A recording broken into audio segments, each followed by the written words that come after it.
Professor Peter Hegedus, welcome to the Azcende Dialogue. And for our viewers, Peter and I are good friends, have known each other for decades. I think we met at your, was it your 21st birthday party? Or was might have been your 30th, actually. It would have been at my 30th birthday party. Yeah. And I don't know if you played soccer at that time, but I think we had a good game of soccer as well. Yeah, I think so. But anyway, I'm looking forward to the discussion. This is very different from the usual discussions I have, right? Because the Azcende Dialogue is all about technology, national security, and that sort of geopolitical context. And the tech that we usually focus on is around AI, cybersecurity. You know, I had my last guest talked about executive protection, and he talked about the assassination attempt on Trump and what could have gone wrong from a physical protection perspective. So this is even more divergent from that, and it's really about it is about AI to frame it, but it's also about the human aspect of creativity and how AI could reduce that. I guess so what I might do is I'll frame the discussion, and then we'll jump in and see what you've got to say, Professor. Yeah. So as you know, we've spoken about AI, and in particular a subset of AI, which was generative AI or Gen AI, which is the ability for AI to generate human and real life sort of context. It has really exploded onto the public scene since OpenAI dropped ChatGPT. This is going back late 2022, and since then it's spurned a race of sorts with companies like Google, Microsoft, Salesforce, every sort of man and his dog jumping into the space. Yes. And it's also seen a lot of talk of what we call AGI, artificial general intelligence, which is essentially computers, having human-like intelligence, reasoning, etc., in general tasks. So at the moment, or previously, it was very specific to like playing chess, right? IBM's Deep Blue, playing chess, or Go, which is beat a human in a game of Go. And so we've been told that AGI may now only be a few years away, but it remains to be seen. Look, and there's no question that AI is transforming how humans, work, live, play. Absolutely. And I guess what I really want to get into is there a deleterious effect on human creativity, our ability not just to think, but our, the human ability, innate ability, fed by our desires, our experience, etc., to create. Right, and given that there are limitations in the AI reasoning, which is what they call inference, and I'll go into a little bit more technical detail what that is, and the amount of data that it's been trained on, and in fact, what we're getting at the moment is that the original data sets that AI have been trained on have been already fed into large language models. Outputs have already been spat out. So basically, we're just reusing, second, third generation of data that we've already, run through AI large language models. So that's the background, I guess, the framing of our discussion. And so in this discussion, we'd love to talk about creativity. What is it from an artist and filmmaker and storyteller's perspective? What is it? Why will AI not reach that? I don't believe it will, but and perhaps will never reach those creative heights that humans have, because I believe that humans have an innate existential human experience, and there's also as a believer myself, there's a spiritual aspect to our being, right, that computers will never have. Anyway, but we'll love to get into the into that and more. So before we start, why don't you give us a few minutes on you, what you do, Peter, and we'll go from there. Oh, thanks, Lonnie. And thanks for drawing up the context, because it's a really interesting space to be in. So look, so my background is I'm a storyteller. So I was born in Hungary, in Eastern Europe, and in 1991, when I was 14, my mum brought me and my sisters to Australia. But during my childhood in Hungary, I had some very strong influences, including my grandfather, who was the Prime Minister of Hungary, as well as my other grandmother, who was interned in a concentration camp in the Holocaust. And so, with those interesting, I guess, realities, I formed a very strong view of the world and a very strong sense of an urge to make a difference in the world and to, I guess, to confront injustice. And so social justice issues became very important to me. And when I became a storyteller, I found myself very naturally telling stories about the human condition, and using, I guess, my talent, my skills to really push the boundaries of storytelling, to engage new audiences when it comes to social justice issues, and not just to preach to the converted, so to speak. So I've done, many feature documentaries for television and festivals.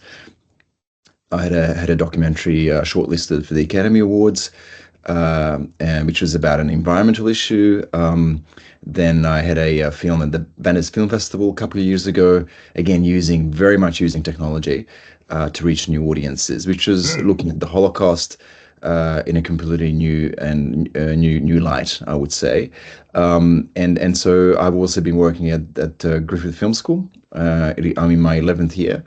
And I love working at the film school because it gives me the space and the opportunity to really experiment with the form and then really push the boundaries of technology to innovate storytelling. Wow. Okay. Fantastic. And one thing I didn't actually pick up on and didn't have down as a point to discuss was that use of, new mediums through technology to actually reach a broader audience, right? Because as you said, right, you don't want to be preaching to the converted already. You want to raise awareness more broadly.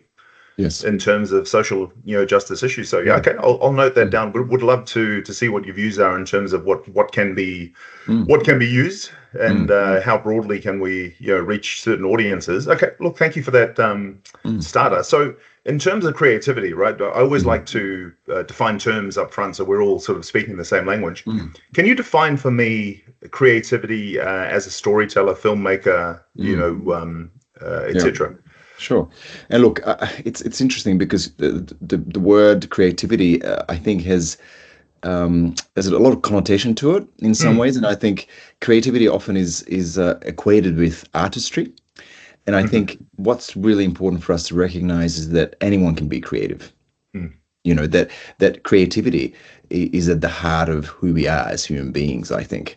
And interestingly, there was a study done by NASA looking at 5-year-old children, and they measured and evaluated that the creative level of creativity in those children was extremely high, to the point of being creative geniuses. And so, what do I mean by creative genius? It's the I guess it's the courage to try new things out, and to do that without the fear of being judged, and to take risks and to do something that's, I guess, against the ordinary, and that's what we do as children. And I think as we get older, we learn about boundaries. We perhaps become very, I guess, used to hearing perhaps negative judgments upon ourselves from our parents, perhaps, and we form a very, we become limited in terms of our creativity. And for me, I grew up with my mother, who is extremely encouraging of my ideas and my creativity. So I was very visual from a young age, and I found that it was difficult to read books, actually, and I think I had dyslexia as a child, so everything had to be visual for me. Wow. And so to me, when somebody tells me a story, I immediately see pictures coming to my mind. And so that is how I work. That is my creativity. That is how I would define my creativity. So, and I think creativity is really about giving yourself the opportunity to dream big, to imagine the unimaginable, and to take risks to achieve what, for many, seems like an impossible task. Yeah, wow. It's amazing. So as you're talking, right, you're basically describing what technology startups do, and founders, entrepreneurs, founding teams, right? Because they take risks, right? And a lot of them probably take too many risks, will mortgage their own, homes, etc., take loans from friends. But it's all about this sort of concept we call failing fast, right? If you're going to fail quickly, learn your lessons, iterate, go to the next thing. And I find it interesting because I've been working in this sort of startup space for nearly a decade, right, in terms of either mentoring or investing in startups, helping to build them. And what I find is interesting is that we put our children through schools where they have to sit in a classroom in front of a teacher. They're sort of we're starting to take that creativity down to follow these set guidelines, rules, etc. Be on time. But then when they graduate and they go to university and they go to these startup accelerators, we go, actually unlearn all that. We want you to think broadly. We want you to and often I find a lot of these well, I call them kids, but a lot of these young people that are seeking investments from us, they present their pitch in a very well organized, they say all the right words, they use the right terms and taxonomy, etc. But when you throw them a curveball or you give them something that they haven't sort of been structured to learn, it's like, and they don't have the experience to fall back on. They're like, don't know, sorry. It's like, but it's interesting. I completely agree around creativity. And maybe that as a society, we're actually, for things like filmmaking or even technology startups, we're sort of limiting what the next generation can do because of how we are. Okay, very interesting. Well, let's pivot to AI, right? And what I'll do is I'll speak maybe a couple of minutes on what generative AI is from a technology / layman's term. And if we have any viewers who are looking, data scientists looking at it, please don't hate on me in terms of in terms of brevity and putting them in layman's terms. But generative AI, the way I understand it works is it goes through a certain process, right? So we go through this process called tokenization, where the input, which we're talking reams and reams of data broken down into smaller units, which we call tokens. Tokens are words, phrases, even individual characters, right? So, and then what we do is we apply what we call attention mechanism onto it. And attention basically tells the AI which tokens it should, flag as important. For instance, we teach it or we train it that the word dog usually follows cat and dog. Or if you say husband, it usually followed by wife, as in husband and wife. And so we start to basically link the relationships between words, and we give them what we call weights based on the likelihood of that happening. Then we feed them into what we call neural network processing, deep learning, etc. And then the output, what we get is basically the AI basically predicts the next likely token. So if I say my wife, the AI knows that husband you are likely the husband, and it will likely follow some sort of pattern. So it basically, in layman's terms, it is a really powerful word predictor, or more accurately, token predictor, because it predicts the next token one by one. And one of the problems we run into is, you would have heard about hallucination, which is when AI gets it completely wrong. Part of the challenge is because it predicts the next token one by one, if you ask it a question and it answers incorrectly no, and the answer was yes, the problem is that the next token has to follow the first one. So it'll go down the path of no, and sometimes it will make up grandiose, explanations as to why, the sky is black and not blue, or why the sky is orange and not blue, kind of thing. So that's what we know is in terms of generative AI. And if you look at that based on what you've talked about in terms of creativity, it's not very creative, right? It's basically built on algorithms, et cetera. So when you hear that explanation in terms of this thing that is being is potentially transformative, we're using it everyday life. It makes my work a lot more efficient. I'm students starting to use it in in schools, et cetera. That's right. What do you think about that when you hear that and you reflect back on creativity as you know it? Is it creative? Like, is using tools like that going to sort of stymie the creative juices and spirit that humans have? Yeah. Oh, look, I think what you described to me sounds like it's in some ways, I mean, maybe being very reductive in my definition, but perhaps it sounds like they're just smart tools, that we can engage with our creativity. And I think the danger is when people rely on these smart tools, I guess, for things that obviously they can't do. And I think, if you look at our addiction to smartphones, for example, which is interesting, is that, our smartphones can do so much. It can make us smarter. It will make us smile. Make us so sad. So we have that relationship with our smartphone. So, I think what's really critical is that we don't see AI and whatever comes after that as the salvation for our lives. And we need to really see creativity as the basis and the foundation of who we are as human beings, and we need to really protect that. Yes. And we need to, as much time as we spend on advancing technology, we should be spending that amount of time understanding ourselves, and understanding and developing our own creativity. Otherwise, we will find ourselves, chasing our tails. It's and look, and I'll give you a personal example, right? So my daughter Jaya is 12 in year 7, so she's got to write one of her major English assignments. I think it's like 2,000 word. So for a 12-year-old, it's a decent amount. So she had to get the outline in by a certain date, and so she was showing me what the outline was based on the topic she chose, and I was like, wow, darling, that's pretty impressive. Like, very logical thinking in terms of flow from, having written a master's thesis, flowing from one thing to another. I said, that's great. How did you come up with this? She said, well, ChatGPT helped me. I just told her this is my topic. I'm in year 7 and give me an outline. And she said, it's great. I didn't even have to think about it. I just now, this is what it's telling me to do, and I'll just write according to it. And I had to explain to her, I said, look, like, this is going to limit you in the future being able to actually come up with your own ideas, right? Because you're basically, like, if a teacher marks this or looks at the outline, they'll go, yes, you've met the requirements, 100%.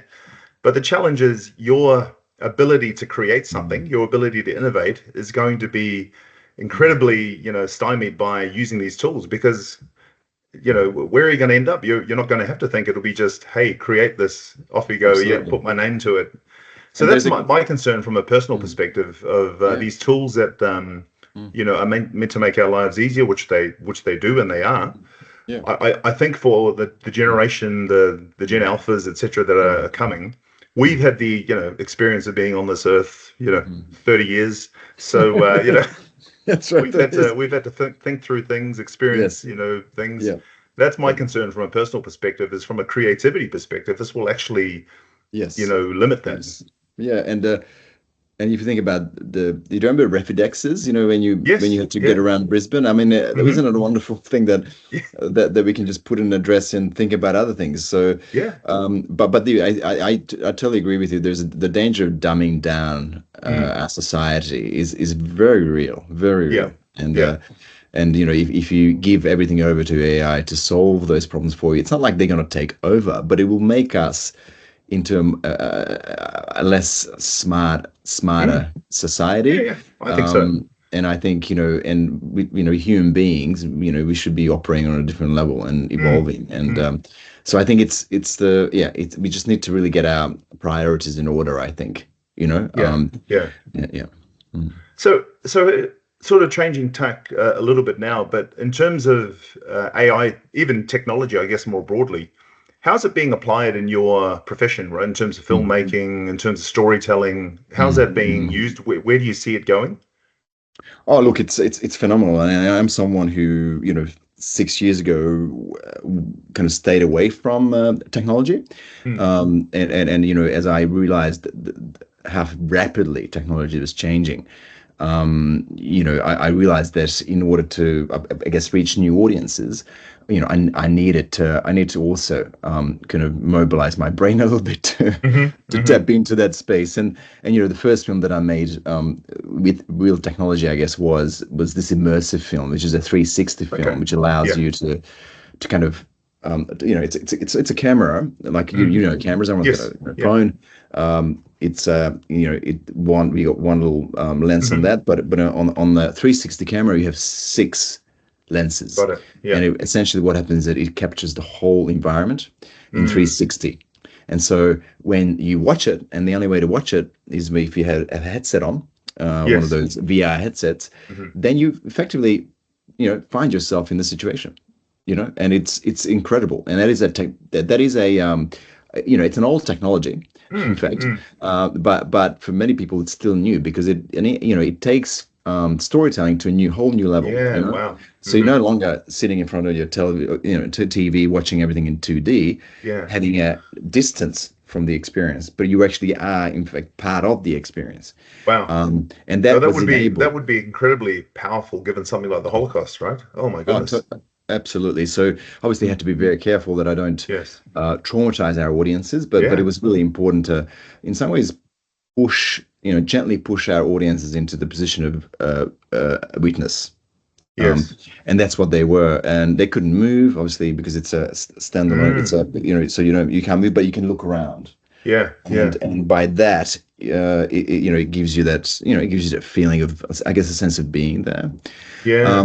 But so that's just one thing that's happening. But of course, we could talk a lot about what is happening in the film world. But of course, if you think about virtual production, that's a huge innovation, and it's been going on for a few years, and it's obviously very expensive. But the idea of VP, what we call virtual production, is that if you wanted to shoot a scene in a New York subway, you don't actually have to go to New York and spend hundreds of thousands of dollars getting a subway completely train empty, but you basically you project it in the background using specialized equipment. And you have the actors in the foreground, and it is unbelievable what you can do. So obviously, many of us have seen Mandalorian. That film, that series, for example, was made in a studio. You might think it was out there, the Grand Canyon or somewhere, but no, it wasn't. It was all in a studio, and they would have saved a lot of money, a lot of money on kind of doing that. So I think that these things are really kind of important and amazing, and it's good for the environment as well. So you don't have to take your whole crew. So I think it's sustainability is a critical part of this as well. But what about I get that, right? And I remember seeing the first film that was sort of largely made that way. It was I think it was about a decade ago, called 300. It was a 300. Yes, I remember seeing that too. Yeah, completely made in a warehouse, right? No, they were never outside or on set, in terms of in the environment. But what does it do for as a filmmaker and storyteller? What does it do for your ability to tell authentic stories? Or you think that it can be, as long as the audience has been connected into the to the what you're showing, that sort of removes the the thought process behind, they're not really there, they're they're in a studio somewhere. Or well, I think with 300 is an interesting example because that was made quite a while back now, and in that film it was a very hyper-real kind of scenario for me anyway. I mean, you could tell that those people were to me it seemed like they were not where they were really. But I accepted it because I love the genre and I love the story. But I think what is happening now with VP that is becoming so real, that you don't even realize that it's not authentic. Okay. So does that from a skill as a storyteller and filmmaker, does it reduce the part of you that's an artist and that goes into it, or is it it's just another tool that you use to actually to do your craft, so to speak? Yeah, look, I believe very, very strongly that that is just a tool. Yeah. And at the end of the day, what can you do? You could create the Arctics, using an Unreal Engine. And you could create that and it will look amazing, it'll look real, but so what? It looks nice.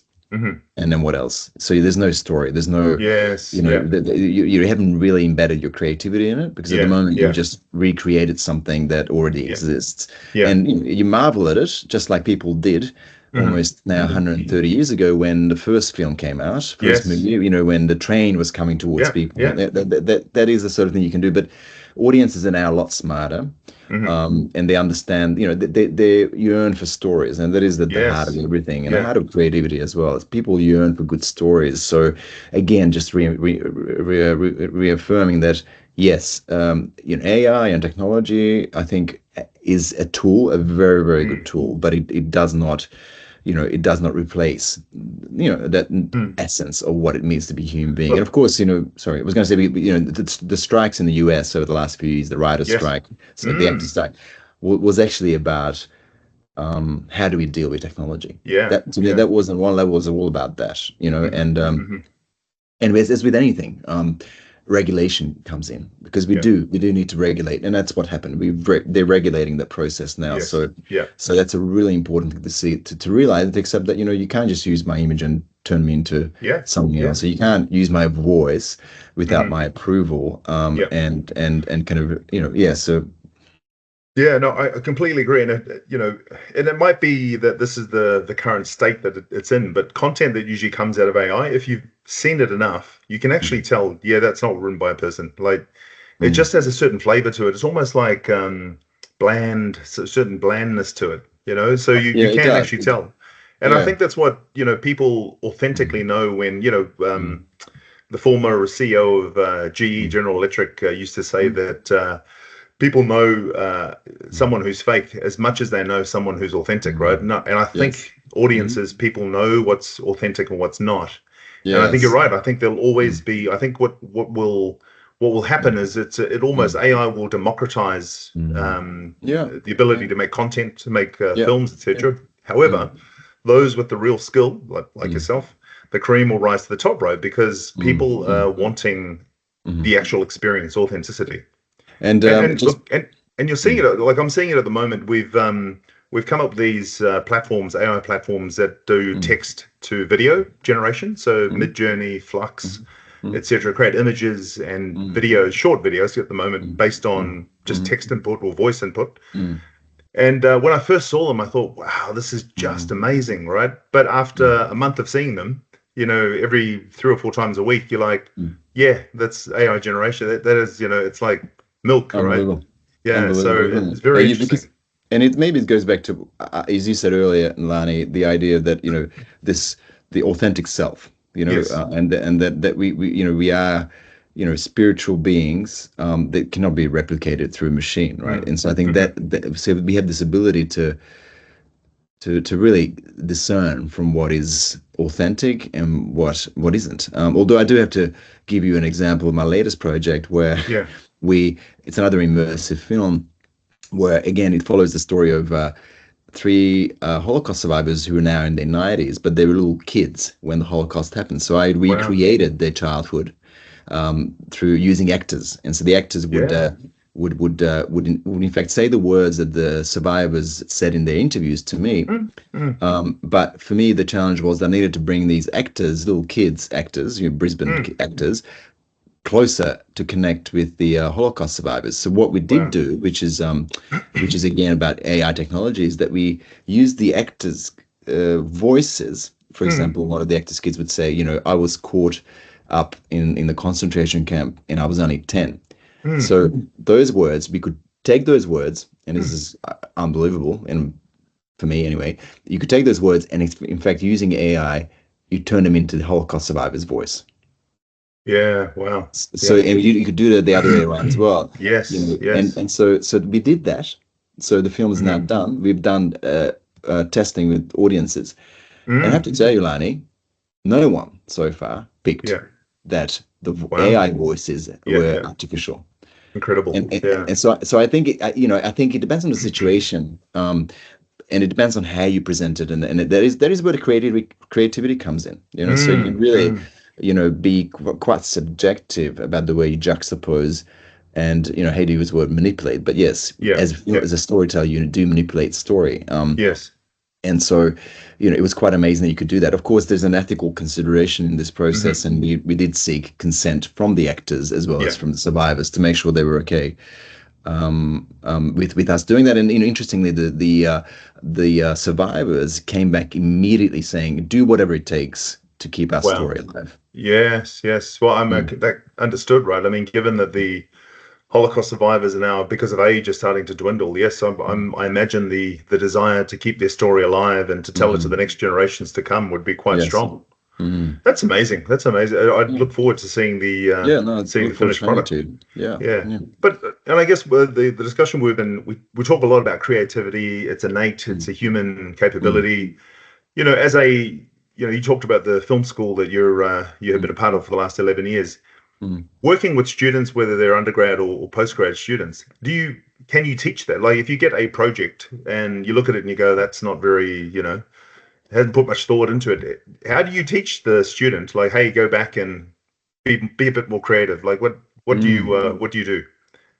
Yeah, look, it's a good question. And I think it has to really start with what the assignment is. If you give them a very general assignment task which doesn't really push them to be creative, then it's kind of your fault. So at the film school, we design our assignments in a way that that pushes the student to maximize their creativity.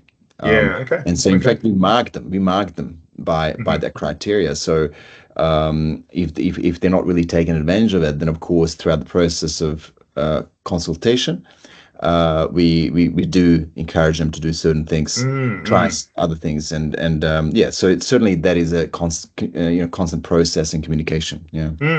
So it's not the sense that you're teaching them how to be creative. It's literally unearthing the creativity inside them to sort of express that more. You give them more mediums to express that. Yeah, absolutely. And it's really, what's really important again is that we need to find, they need to find the voice within themselves. What is it that they want to say? Because that's how it all starts. For example, when I make a story about the Holocaust, which I made using technology, that comes from within, because I grew up with my grandmother, and I felt as a child that there was injustice, that she would be locked up and interned. So they all the students need to find their voice and what makes them passionate about the world, and that is where the creativity comes in. And just the conversation that we're having sort of solidifies for me the importance of continuing to emphasize the arts, right? Because we've had a lot of push over the last couple of decades now around STEM this, STEM that, mathematics, computers, AI, but without that, sort of creativity that comes from arts, from the arts itself, I think I won't say we're doomed as a species, but I think it doesn't put us in good stead going into the future. Yeah. And, it's interesting saying that in academia where, scientists can tell us how to resurrect the dinosaurs, and the artists can tell us why, and it might be wrong to do so. True, very true.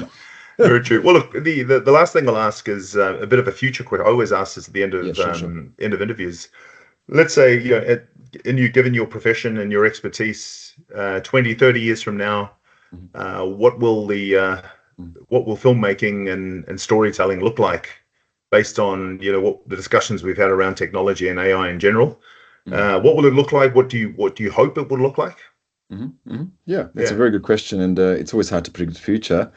But I'm a believer that I guess what sticks people together, what keeps people together, is actually our passion and our ability to tell stories and to listen to stories. So I think at the end of the day, we will want to listen to stories, authentic stories, and it doesn't matter what way those stories will be dressed up as, but it might be that we're all going to be sitting at home with headset on our faces and our heads watching things. It could, but I don't think that we're going to lose the tradition of going to the cinema. I think that's still going to be there, but I think we will see